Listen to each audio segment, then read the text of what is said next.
Hi guys, I'm Mikael Akerfeldt from Opeth. That's the name of the band, and this is my guitar, my signature guitar from PRS. It's called simply the Mikael Akerfeldt model, and it's a beauty, isn't it? I first started playing PRS guitars it's a while back now. We did a record called Blackwater Park, which was our fifth record at the time, and I bought a standard PRS. It was actually called CE24, I think, which it was just a black guitar basically, but it was great. And I used that for that record. And then ended up buying another PRS, a custom 24. I was always into the 24 frets for some reason, don't know why. But it's got more than 22, so it must be better. Yeah, I bought a blue, beautiful custom 24. And then around 2002 or 2003, I got in touch with PRS, asking if I could get some type of artist deal if I was going to buy a guitar from them. And yeah, I got a good deal for another custom 24. And pretty much right after I paid, they came around and told me that they want to endorse me and give me guitars for free. But they just wanted some cash before, just to see how dedicated I was. So I got shitloads of PRS guitars now, and I play them all the time. I don't know how many I have, but a few years back I was approached by them to do a signature model, a signature SC, which is a bit, it's a really good guitar, but it's a bit cheaper, more affordable guitars, and they're made in Korea. If I wanted to do a signature guitar, and I said, of course, that'd be great. And they just started putting out some of the SCs, so I checked a few of them out, and I thought they were great guitars and very affordable. And that was one of my most important things surrounding making a signature guitar. I want people to afford to buy it, basically. Of course, I want to have like a guitar made completely out of solid gold and diamonds and shit, but that, nobody would buy that. So came up with this model, which is based on a modern Eagle, actually. A prototype that they had a few years back. I saw on the website, which was a 24 fret single cut modern Eagle with a trem. I saw it on the website and figured that was a beautiful guitar, and I want it now. And they got one for me, actually. A beautiful guitar that I ended up playing.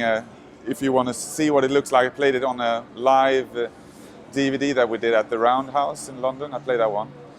Anyways, this guitar is based on this modern Eagle. So it's a 24 fret, single cut guitar, kind of Les Paul-y looking. But I keep the switch down here and not up here. Just meat and potato guitar. I'm not a shredder, and I just want a guitar that's versatile and works for everything that we do. So volume knob and tone knob. I use the tone knob more than you might imagine. I use it a lot, actually. And it's a mahogany body with a maple kind of veneer type tiger stripy top. 2 humbuckers. This one is called HFS, and this one is called vintage bass.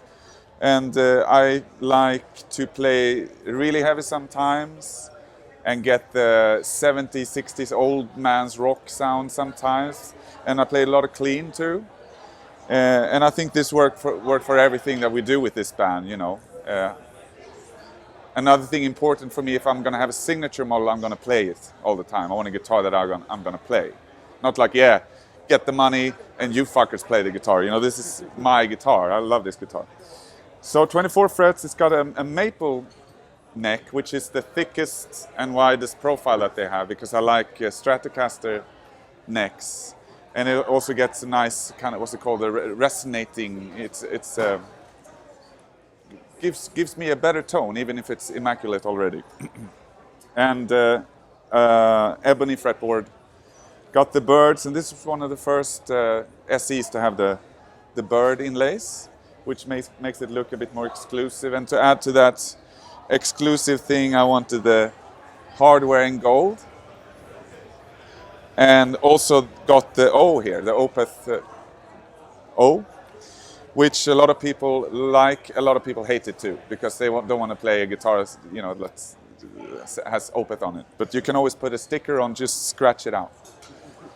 I'm not sure what it costs, but it's not very expensive, and it's a really good value for the money, I think. And I play this for, I would say, 80 to 90% of our set, and I only switch because I need a guitar in a different tuning. But I have a bunch of these, so technically I could play it all the time. I just want to, you know, don't want to be too anal about my own signature model. But there you go. It's been out for quite some time now, and I was told that it's a very popular guitar by PRS. A lot of people have been buying this guitar and liking it. Oh, one thing that I also liked is the satin finish on the back of the neck, because this lacquer can tend to get stuck sometimes, and you don't really get stuck on this one, so it feels kind of good.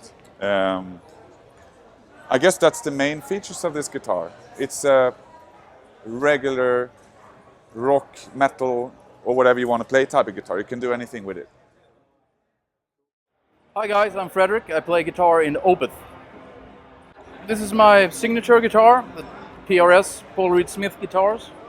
I designed it with a guy called Douglas Shive. And it's an SE model, which are made in Maryland as the original PRSs are.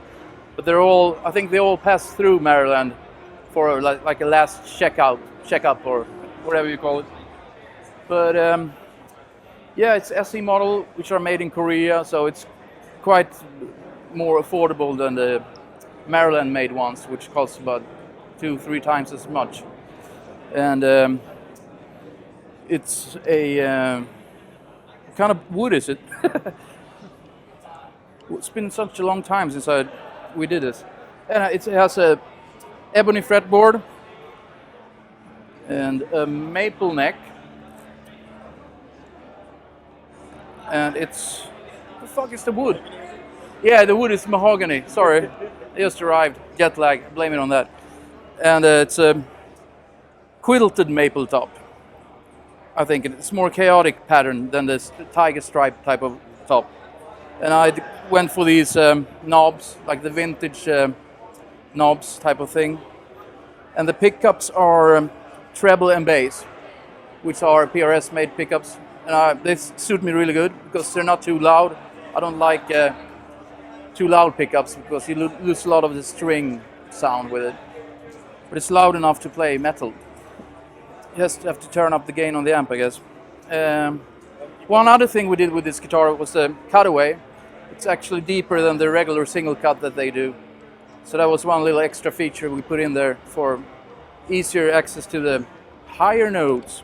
Also what I did, usually this volume knob is for this pickup, the neck pickup. But I changed it, so I like to have it for the bridge pickup. Because it's, if you have feedback, you want to, it's like a reflex I have, I want to put it in there.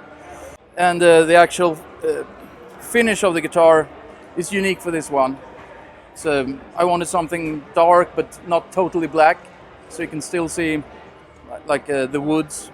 If it's bright outside, you can see it. I don't know what it looks like now, but yeah, I'm very happy with it. Came out really cool. When I joined Opeth 2007, I started playing. Mikael Akerfeldt got me into these guitars. I always knew they were fantastic guitars, really, and I really loved them. And after a couple of years playing them, Mike did his signature guitar first, his model, and then Paul, we went to the Frankfurt Music Fair, and Paul asked me if I wanted to do one, and I was like, yeah, it's a kid's dream come true, man. You know, I can't really believe it, you know. So it's very. Were you playing single cuts before, or did you have custom? Yeah, way back before I had any sponsor deals, I was playing Les Pauls, you know, like the custom stuff. So it's like a shape that's very familiar for me to play.